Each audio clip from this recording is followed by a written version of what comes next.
This week on Florida's Fourth Estate, we tackle the weird stories that could only happen in the Sunshine State.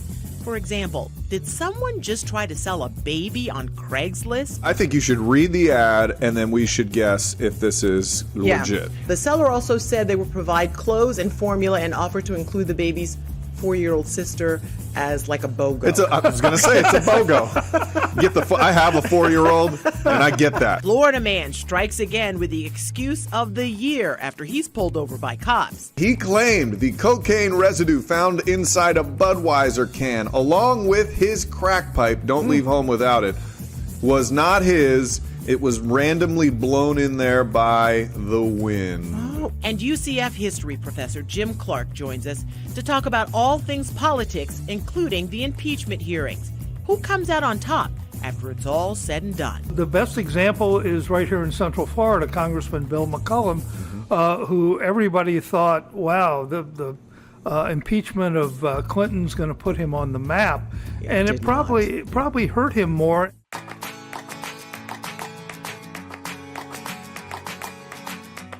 Hello, everyone, and welcome to yet another edition of Florida's Fourth Estate. I'm Ginger Gadsden, and I'm here with Matt Austin. I like how she just totally did all the legwork for me on that one. We got a fantastic show for you today. We have one of our favorite guests back. Always. He is a UCF professor. He's a political expert. He's got a fantastic head of hair on him and some great glasses. His name is Jim Clark. We love having Jim. We've been talking because, you know, when you set up, you're just kind of sitting here chatting. And I'm realizing that Jim has probably forgotten more about Florida politics and history than we will ever know.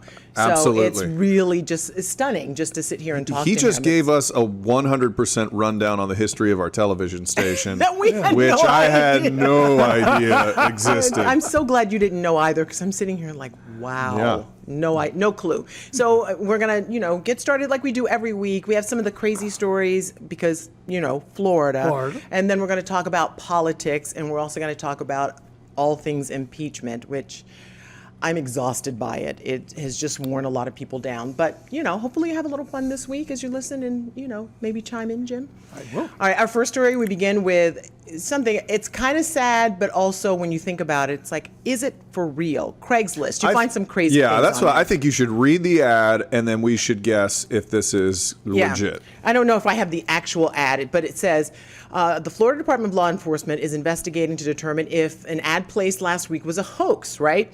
The ad said a 2-week-old baby is for sale. Sleeps, doesn't make noise at night, and the seller also said they would provide clothes and formula and offer to include the baby's 4-year-old sister as like a BOGO. I was going to say, it's a BOGO. I have a 4-year-old and I get that. That is just insane. So they're trying to track this down because if it is true, then we want to get that baby in a safe place. And also the creep who placed the ad in a not so safe place, that would be jail. Yeah. So, but the first thing I thought was, okay, that's really not funny. That can't be real. I hope it's not real. They're still investigating and trying to figure out what happened. The poster also claims to live in a quiet, influential neighborhood and does not want to be judged for not wanting these kids. Oh, you've been judged. It's that kind of terminology that makes me know this is not legit. It can't be real. No. It can't be real. But still, it made it on Craigslist. I feel like they should just have standards, but again, Craigslist. Hey, I feel like- Craigslist? Yeah, it was on Craigslist. A little late for standards on Craigslist. Yeah. But the baby was for sale for $500. Hey, that's a Black Friday But deal you get right there. you get the 4-year-old Yeah. too. Yeah, thrown in. So Okay. $250, I guess. I don't know. Is the It's- 4-year-old potty trained? I got to know these There are things lots if of I'm going questions. to Okay, do some I'm purchasing. going to go with, I agree with you. I think it's a hoax, but it's just sad that Yeah. people think something like that is funny. It's not. I agree. And it's a little funny. All right. So let's talk about, when you were in school and you had a science project, you had to dissect a frog, right? Right. Some people either dreaded it. Some people loved it in school. All the weird kids loved it. You start with the little stuff like a centipede or earthworm or something. You start with a worm. I Yeah. had a cow eye at one point. Did you ever have to do that? That one was nasty. It wasn't like the color of a normal eye at all. Of It was course not. gross. It's a cow's eye. Have you ever heard of that? Not I've a cow's never- eye, no. No, I don't know where What are Matt you went trying to school. say? That you went someplace Yeah. weird. Where did I grow up? Yeah. I was raised by wolves. Were there bars on the windows Yeah, at your it school? was. Yeah. No, now it makes I was sense. born in a prison. So this Florida high school is changing the way students learn about science. Instead of dissecting real frogs, they have found synthetic frogs. So these frogs are obviously not real. They look real. Like when I first saw this video show up on our newscast, I was like, we can't show this. But then when you start to see like the tongue and the face, you realize it is not legit. It's $150, and they say the fakes are safer because they even when you cut into it, look at that. That looks really real. If you're looking at the video here. I mean, it looks like a. It's even juicy in there. Okay, that's enough. I'm trying to be descriptive for our podcast. I don't need that, and they don't either. $150. What do you say? Would you rather do a synthetic frog or just the real deal, Jim? Or one that had really croaked? Yeah. Oh, but I'm bummed. He's here all week. No. Wow. You're hired. That was pretty good. Wait, listen to him. He's really pleased with He's like himself. whistling. He's so happy with that one. That was good. I'll give it I'm to mad you. I didn't think about it. I just remember the smell of formaldehyde or whatever it remember was. that. And I do it's just too. like just looking at that video, I can still smell that smell. And I am 100% for these synthetic frogs because you don't have to kill the real ones. Because I can't remember how many millions of frogs they actually kill every year, or die or croak because they send them to the schools to be dissected like that. So I really am all for that, knowing it's not real. I took AP biology in high school. Wow. And I tapped out at a pig. They brought the little. I was like, Oh, the fetal pig. yeah, I did that one. couldn't do it. I must have gone to a strange school. I didn't have eyeballs or pigs. Well, you We had know, back in the day when you had to chisel instead of write, you know.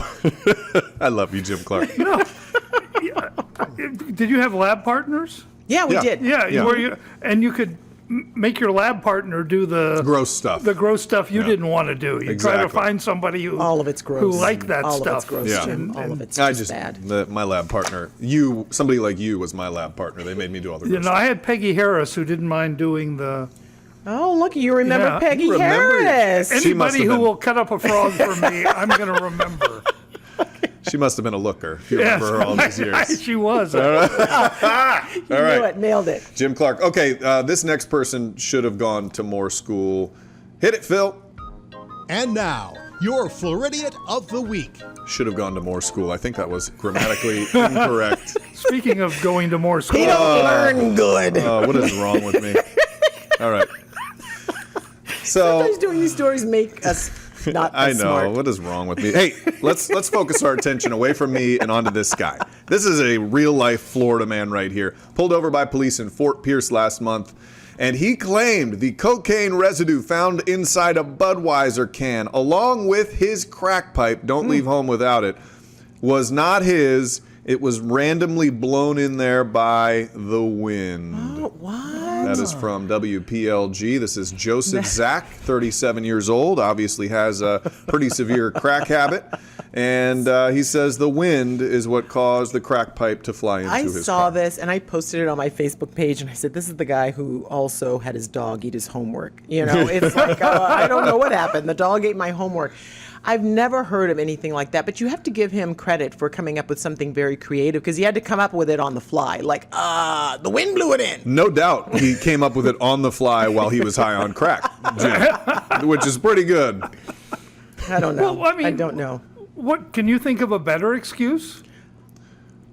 On the mean, fly here? No, yeah, My maybe. friend no. left it in there. It's not mine. Not the wind blew That's it not a in. crack pipe. It's just a small glass I drink out of. It's not a crack pipe with my DNA all over it. The wind just blew it in like that. It's Oh, just, goodness. I don't know.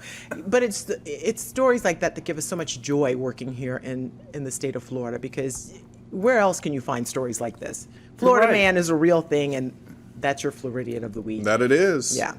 Okay, so one other story before we get started with what Jim is here to talk about. And it really is kind of crazy. Okay, so we're talking about Citrus County.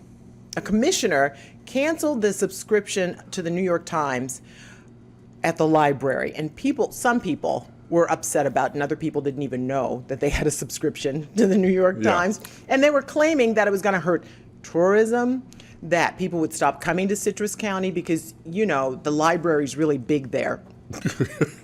And so and people were upset with this commissioner, and it just really caused a rift in the community. Jim, do you think that this would really deter tourists from coming to any county in Florida, but Citrus County is the county we're talking about? I don't think it affects tourists. I don't know anybody who goes anywhere to go to a county. You don't say, I'm going to spend my vacation in Hillsborough County. Yes, You say, exactly. I'm going to Busch Gardens. I'm going to go hang out at the library in Yeah, my Hillsborough gosh. County. I would think No, that no one does that. the people who would be angry seriously would be the local residents. In Florida, people will vote for library bond issues because it's free.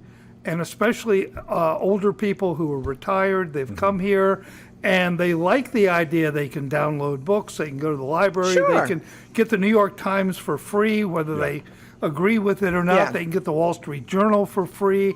And so this is a real benefit. So I think most of the protest is going to come from older residents, and there are a lot of them And in they Citrus vote, County. And those they folks. vote. You look at Orange County, where we have this tremendous library system, Seminole County, Mm-hmm. Lake County. The biggest building in Leesburg is the Lake County Public Library because people like that free library. Yeah, one guy who lives there, his name is Tom Paisley. He says, I'm here to ask for your collective apology for the citizens of Citrus County. And that was met with rousing applause because he believes it's not going to hurt tourism at all. And the manatees, they say, are nonpartisan, so they don't care. They don't. I agree with that. It's all just a political move. One political party wants to get rid of the New York Times. Yeah, of And course. then the other political party wants to say it's going to affect tourism. And I it's just just- all one big it's game. kinda ridiculous. Meanwhile, the people there can't get their free New York Times subscription Yeah, and anymore. that's what they care about. Hey, you're taking something. Exactly, I never went to the exactly. library to read Yeah. it, but I don't like the idea you're taking it away from me. I know. Yeah. But now that I know about it, I care. Yes. Mhm. Yeah, exactly. All right. So UCF professor Jim Clark is here to talk about all things impeachment related because that's what we're in the throes of it right now. And, I assume you watched the hearings that happened did. just a couple of weeks ago. I don't know what we were supposed to take away from it. And it went on for several days, and people expected this dramatic show, and it's almost like they expected it to play out like a soap opera or a Perry Mason episode. It's like, yes, I did it, I'm guilty, I'm the one, but it didn't really happen like that. How do you think it went? I think it did not particularly go well for the Democrats simply because, if you remember, they had private secret hearings, no press allowed, no public. And the Republicans complained about that. Then after those, leaks began coming out. And so we got the leaks from what they said. Then we got transcripts from what they said. And then finally they held public hearings. So really, we've heard the same stories now 3 times. And I think people are getting bored with it. Wait a minute, didn't I hear that 2 weeks ago? Didn't I? Yeah, and the thing is, didn't he already say that once? Yeah. I think the Democrats probably should have done what they did in Watergate, which was make the public hearings the centerpiece so you had the dramatic testimony. The only dramatic one was the hotel multimillionaire who was the ambassador who was really forthcoming. Sondland. Sondland? Yeah. So, who was both funny and forthcoming. The others kind of all meshed together. I couldn't. Fiona Hill, pick them out of a lineup. I thought Fiona Hill was an interesting one. She came along with a lot of credibility. She said some things. I mean, outside of the impeachment inquiry, I found some things that she said very interesting about how, particularly when she said this whole thing about Ukraine tampering and meddling with our election instead of Russia is a false narrative, and it's dangerous. I found that interesting, but it really had nothing to do with the impeachment inquiry, really. No, it didn't. Yeah. And again, I think if I gave you 20 quotes from the hearings and asked you to match them up with people, I couldn't do it. You'd be hard pressed. And the other problem, when we had the Kavanaugh hearing, there was some very powerful testimony. Everybody I was think people just expected more watching. of that, yes. Even the Mueller report, we were watching Right. Mueller. It was kind of fascinating. We were all on the edge of our seats. This was just kind of like, okay, I saw a guy talking on a phone and he overheard this, and then it was a lot of texts and hearsay, and it's hard to now whether the facts are there or not. That's not up to me to decide. but it certainly didn't seem like it was very gripping television that would say, okay, which I feel like in an impeachment, you can answer this question for me, Jim. In an impeachment, it's as much about getting the country on your side as it is about, right and wrong, felonies, misdemeanors, and all of that. Correct? Yeah, and in Watergate, we saw this shift against Nixon, and you could almost, just see it moving in the public polls. With Clinton, we kind of saw what we're seeing now, people's views hardening, and people saying, I don't care what you say, I'm against Clinton impeachment. I don't care what you say, I'm against Trump impeachment. And that you mentioned that. The new polls show support for impeachment at 50%. 43% are against it. And those numbers have pretty much remained the same. But the president was at a rally, and we want to play what he had to say about the poll and the numbers. You see what's happening in the polls? Everybody said, that's really bull. But is it? Pretty brief statement there. I mean, but it just depends on, I feel like if you're in one camp, you're going to think it's bull. And if you're in another camp, you're going to say, well, it's legit, I believe, what the poll numbers are showing. He's made up some polls, or if not made up, nobody knows where they're coming from. It's possible that the Republican National Committee has done select polling of certain groups and, hey, these people like you, or this group likes you. But the situation is really that the 50-43 margin is also his popularity. I mean, so basically people who don't like him want him impeached. And it really doesn't matter what the reason. Sure. And the people who like him don't want him impeached. So it's not like, gee, I really like him, but he's done something wrong and should be removed from office. Yeah. So, I mean, and what's going to happen next, though? It really is going to play out how everyone expects it to play out. Yeah. The Republicans have shown they're going to stand firm. You saw where Congressman Rooney of Southwest Florida came out and made kind of a neutral statement and was originally slammed by the Republicans. He said, he's a Republican, and he said, well, this troubles me. And he was slammed, and now he is withdrawn as a candidate for re-election. So the Republicans, no matter how they feel personally, aren't going to go against Donald Trump. Were you surprised because he called some people to the White House while these hearings were happening, and one of them was Mitt Romney, who did not have a whole lot of nice things to say about the president, but it seems like he is now in the president's camp when it comes to the impeachment. Yeah, there's a real fine line about voting for impeachment and not being in the camp. And I think Romney still has problems with Trump. Remember, Trump was brutal to Romney. Yeah. There's no love lost there. But Romney also does not want to run the risk of, hurting his party and becoming the GOAT. I saw the other day Don Jr. was on, I think it was The View, and they asked him who his favorite Democrat was, and he said Mitt Romney. So yeah, there's not a lot, not a lot of love lost in any member of the family. Now, when Clinton was impeached, it really did damage to the side that was trying to impeach him in the next elections. So the question a lot of people have is, who's going to come out on top after this whole situation? Yeah, that's going to be interesting. The best example is right here in Central Florida, Congressman Bill McCollum, who everybody thought, wow, the impeachment of Clinton's going to put him on the map. And it probably hurt him more. And if you'll remember, he turned it into a successful campaign for Attorney General of Florida as a stepping stone, he thought, to the governor's race. And everybody was for him, couldn't lose. And then Rick Scott beat him rather easily. So obviously it's going to help people and hurt people, but we won't know that for some time. We didn't know about Bill McCollum for a couple of years, whether it helped or hurt. Sure, yeah, it took some time for it to show itself. And it depends how it turns out.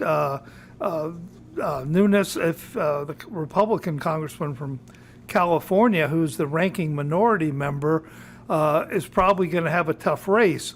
if he wins, he can say, see, I did the right thing. If he loses, everybody will say, you Yeah, shouldn't not have touching done that. that. It's almost that third rail or something. Yes, exactly. Yeah, and now we want to talk about, we've had some more people jump into the race for president on the Democrat side, and as if we needed more people on that side. I feel like Michael Bloomberg, former mayor of New York City, and Deval Patrick, who is the former governor of Massachusetts, right? Those two guys recently jumped into the race. Why?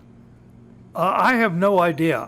Deval Patrick may be running for some cabinet post or trying to get some name recognition. Yeah. Trying to get something going here. But in fact, most of the things that have come out about him have been about corporate ties and about kind of strange things he's done since leaving the governor's mansion in Massachusetts. So all in all, this has kind of hurt him, I think.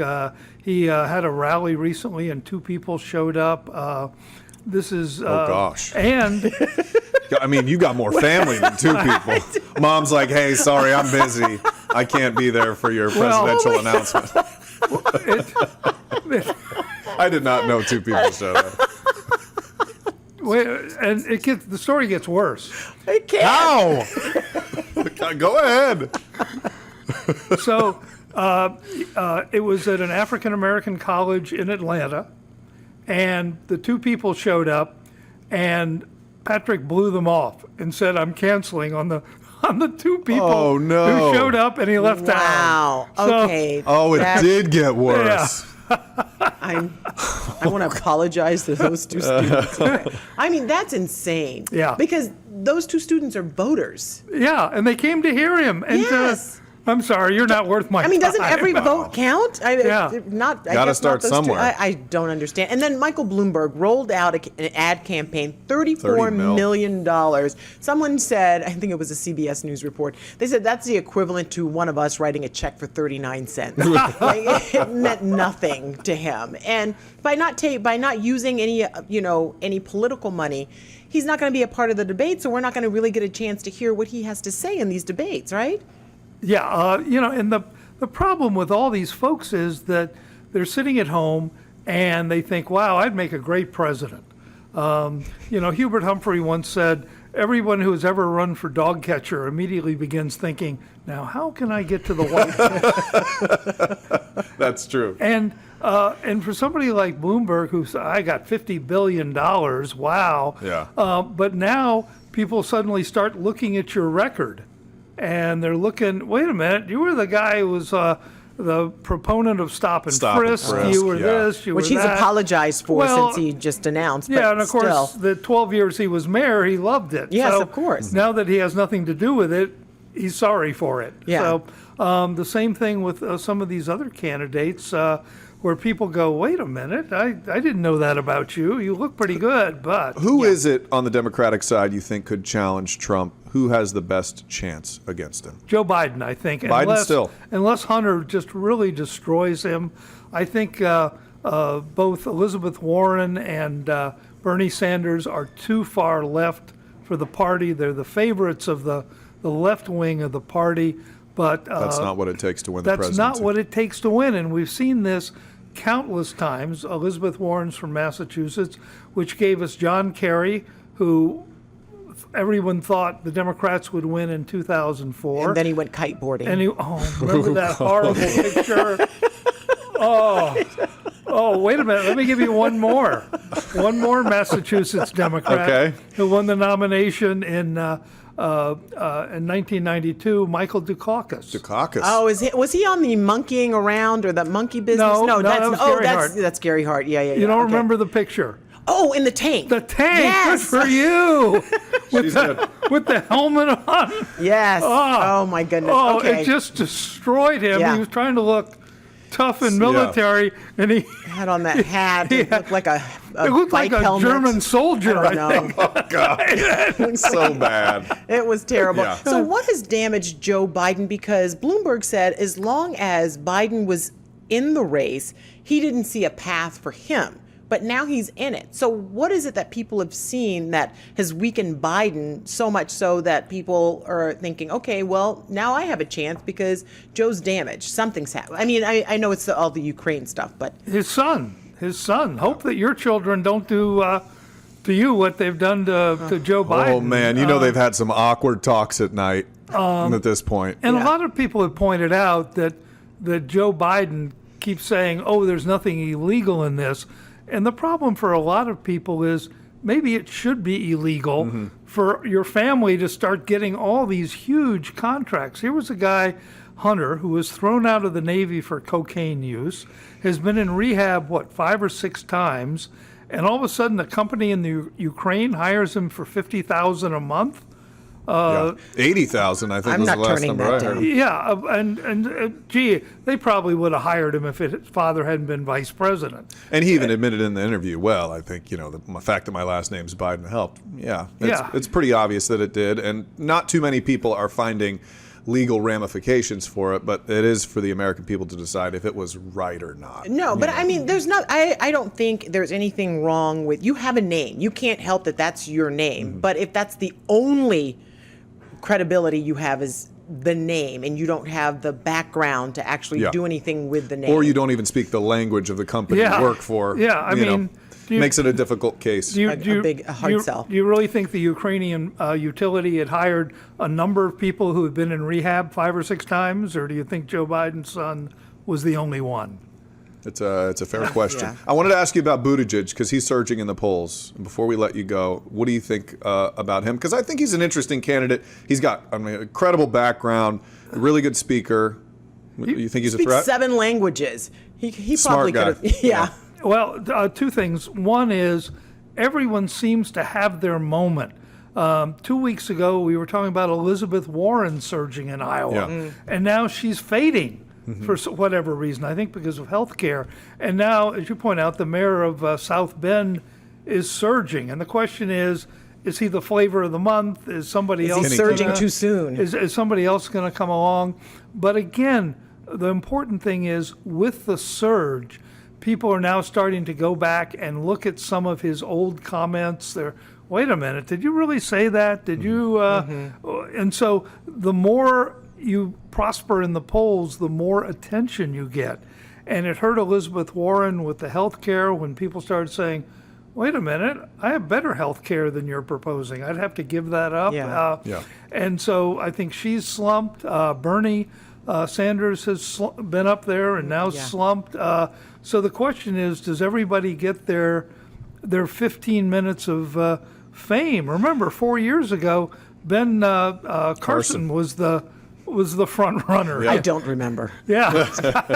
Yeah, I mean, there's so many Democrats in the race now. They don't have time for 15 minutes for each of these, candidates to have 15 minutes of fame. So No, their money is going to start to dry up, and the sad part is Florida comes right in the middle. Most of these people will be gone by the March 17th primary in Florida. So we won't have very much to do with the decision making in well, that process. we may or may not. It'll be down to 3 or 4 candidates by then. And we certainly will be talking to you before all of that is said and done, because 2020 is right around the corner, and man, there's still so much happening. So we're going to have you back at some point. Yeah, only about 330 shopping days till the election. Ooh. Yeah. Look at you. You're That's getting a me great excited. stuff. You're like I our know. own political Santa Claus.